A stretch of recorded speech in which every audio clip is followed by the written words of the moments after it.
আসসালামু আলাইকুম। আমি কম্বোডিয়া থেকে ব্যাংকক আসার সময় এক ভাইয়ের সাথে আমার সাথে পরিচয় হয়েছে। উনি কম্বোডিয়া দীর্ঘ 7 মাস ছিল। তো বিস্তারিত আপনাদেরকে কম্বোডিয়া কি সম্বন্ধে কি বিস্তারিত আপনাদেরকে এখন শোনাবো। আপনারা ধৈর্য ধরে বাইরের কথাগুলো বিস্তারিত শুনবেন, ঠিক আছে? হ্যাঁ ভাই, আসসালামু আলাইকুম। ভালো আছেন আপনি? ওয়ালাইকুম আসসালাম। আসসালামু আলাইকুম। ভাই, তো আপনি তো বলছিলেন অনেকদিন কম্বোডিয়া ছিলেন, কী কাজ করছিলেন ভাই? মূলত কাজটা কী করছিলেন আপনি, বা কীভাবে দালালে কীভাবে নিছে, আপনাকে কী বলে নিছে, কী কাজে নিয়েছিল, এটা যদি বিস্তারিত বলতেন তাহলে ভালো। ভাই, আমি যখন দালালের সাথে বাংলাদেশে প্রথম যোগাযোগ করি, আমি মালয়েশিয়ার জন্য আমি বই দিয়েছিলাম। বই দেওয়ার পরে আমি মালয়েশিয়ার আর ভিসা লাগাতে পারি। এবারে মেডিকেল শেষ 3 মাস পরে আমাকে বলতেছে, আমাকে না আমার ভাইকে বলছে যে তুমি তোমার ছোটো ভাইকে বলো যে কম্বোডিয়া একটা রাষ্ট্র আছে, ডলার ডলারে বেতন। আমি বললাম যে এটা গরিব রাষ্ট্র। পরে কয় না ডলারে বেতন, তোমাকে জুস ফ্যাক্টরি না টিস্যু ফ্যাক্টরি কাজ। তাই আমি বললাম যে কন্ট্যাক্ট পেপার আছে? আছে কন্ট্যাক্ট পেপার। পরে বললাম আমাকে দেয়। পরে কন্ট্যাক্ট পেপারে আমি লেখা দিই যে $700। কন্ট্যাক্ট পেপারে লেখা আছে? হ্যাঁ, আমাকে পাঠাতেছে, মোবাইলে পাঠাতে পরে আমি দেখলাম $700। আমি বললাম এটা কি সঠিক? হ্যাঁ সঠিক, নাহলে কি আমি তোমার কন্ট্যাক্ট পেপার দিই? পরে এই কথা বলে পরে আমাকে মনে করেন যে 2-3 বার ঘুরেছি। ঘুরানোর পরে আসে আমি যাই হোক কম্পিউটার আমাকে পাঠাইছে। পাঠানোর পর আমাকে তো জুস ফ্যাক্টরি আর টিস্যু ফ্যাক্টরির কথা বলছে। এগুলো হ্যাঁ, আর আমি মনে করি অন্য রাষ্ট্রে থাকছি, আমি কোনো পরিশ্রমে এত কাজ করি, কারণ মার্কেটে কাজ করছি। তো যাই হোক এখানে পাঠাতে দেওয়ার পরে কোনো ভাই কোম্পানি কী জিনিস, আপনিও কোম্পানিতে কম্বোডিয়া আসলেন, আপনিও বিস্তৃত জানেন কম্বোডিয়ায় যে কী জিনিস কোম্পানি বলতে কোনো জিনিস নাই, কোম্পানি কোম্পানি না। আর মনে করেন আমি আসার পরে তারপর আমাকে বললো কোম্পানি নাই, তুমি আইছো কিসে কাজ? আমি বললাম তো আমি টিস্যু ফ্যাক্টরিতে আইছি। কয়েক জায়গায় টিস্যু ফ্যাক্টরি। পরে আমাকে আমি 13 দিন বসে ছিলাম। 13 দিন বসে থাকার পরে আমাকে বলতেছে তুমি কী করবা? বাড়িতে টাকা আইনা খাইবা নাকি কাজে যাবা? বললাম যে ভাই আমাকে কী কাজে দেবে? পরে বলতেছে বিল্ডিংয়ে কারেন্টের কাজে দেবে। পরে ওখানে গেছি, আমাকে বলছে যে মানে হাজিরা নেয় লিখে মনে করেন 18 টাকা, আমাকে 16 টাকা দেয়। ওখানেও দালাল, দালালি। হ্যাঁ, ওখানেও দালালি। যাই হোক পাড়া দেওয়ার পরে আমাদের মনে করেন যে কাজের ব্যাপারে আমাদের $50 $180 নিয়ে নিছে দালাল।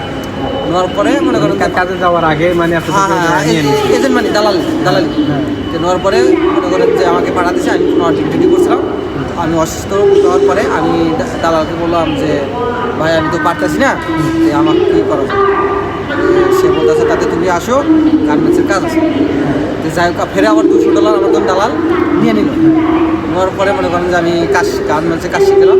শেখার পরে আমাকে ফেরে কাজে দিয়ে দিচ্ছে, যে আমার কাজে দিয়েছে এক বাঙালি ভাই।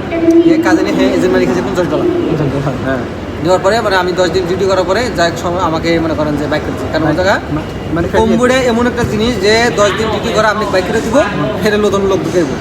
প্রতি 10 দিন 2 দিন পর ঢুকায় এজেন্ট মানি খেলে দালালি খেলে লেগে।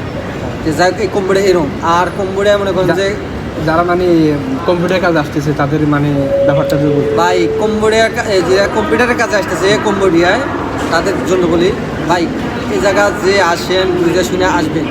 কারণ এই জায়গা মনে করেন যে সবাইকে পেঁচা দেয়। আপনারা জানেন আপনি এখানে মনে করেন যে একজন লোকাল লিভারে সর্বোচ্চ নাও লিভারেও $1000 আপনি দালাল নিবই, এটা মাপ নাই। চায়নারা দিবে।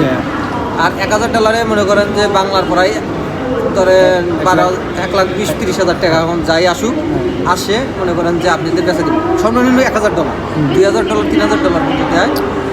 আসার পরে ধরেন আপনি যদি কথার কথা আপনি বলছে যাই হোক দালালে ঢুকে দেবেন। মিষ্টি জানেন তো দালালের মিষ্টি কথা অনেক ভালো লাগে।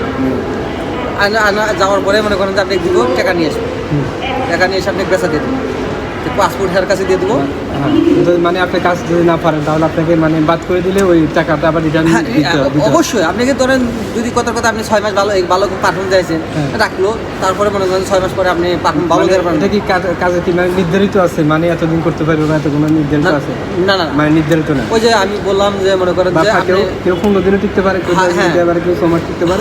আমার কথা 1-2 বছরও টিকে, সমস্যা নাই। এটা মনে করেন যে এটা নাই, কিন্তু যাদের স্কিল আছে যারা ইংলিশে ভালো বা 90 থাকা লাগবে। হ্যাঁ, 90 বা ইংলিশে টাইপিং থাকে তারা 90 কিন্তু মূলত তাদের কাজটা হচ্ছে কি তারা কি কাজটা করে ভাই? এই কম্বোডিয়ায় মনে করেন যে কোনো মানে ক্যাসিনো হ্যাঁ ক্যাসিনো। আপনি মনে করেন যে হ্যাক করাবো, মনে করেন আমার কাছে টাকা আছে, হ্যাঁ। আমার নাম্বার ধরেন আপনি যোগালো আমার নাম্বার থেকে অ্যাকাউন্ট থেকে টাকা চুরি করা লাগবে, ডাইরেক্ট করা লাগবে, হ্যাঁ। বাংলা কথা কই, সেখানে হ্যাক করে নেওয়া লাগবে। হ্যাঁ। এইটাই লিগে মূলত কাজ। মানে মূলত এটাই কাজ। মানে যারা বাংলাদেশ থেকে আসতে চায় তাদের উদ্দেশ্যে আপনি কিছু বলেন।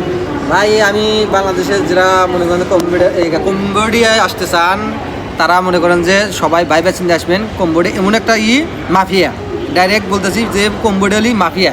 মনে করেন আপনি এক জায়গায় যাবেন এজেন্ট মানি ছাড়া, দালালি, যেটা গরুর দালালি করে না, ওই রকম যে আপনি যে বেচবো হ্যাঁ খাইবো, আর যে কিনবো হ্যাঁ খাইবো। হ্যাঁ। তো এইরকম যে আপনারা যাই হোক বুঝে শুনে আসবেন, কারণ কম্বোডিয়ার যারা আসবেন অবশ্যই প্রতারণা হবেন, আপনারা কম্বোডিয়া আসেন। হ্যাঁ, সবাই শুনতে পাচ্ছেন, দয়া করে সবাই শেয়ার করে দিবেন যেন আরও যারা আসতে চায় তারা ভিডিওটা দেখি যেন এই ভিডিও দেখার পর যদি সে আসতে চায় তারপরে তো আর কিছু বলার নাই।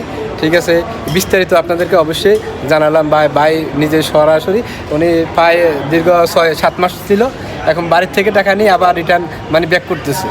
ওনার সাথে পরিচয় হলো, উনি বলতেছে দালালও তো দিছে, আপনার যে টাকা দিয়ে বিষয় দিয়ে আসছিল ওই টাকাও অলরেডি শেষ, বাড়ির থেকে আবার রিটার্ন 40,000 মতো নিয়ে আসছে, ওই টাকাও শেষ। তো এবার বুঝেন আপনারা কি কম্বোডিয়া আসবেন, কাজ করবেন। আমি মনে করি কম্বোডিয়া না আসি, আপনারা বিভিন্ন দেশ আছে ওগুলোতে যান। ঠিক আছে, ওগুলোতে ফেরো ভিডিও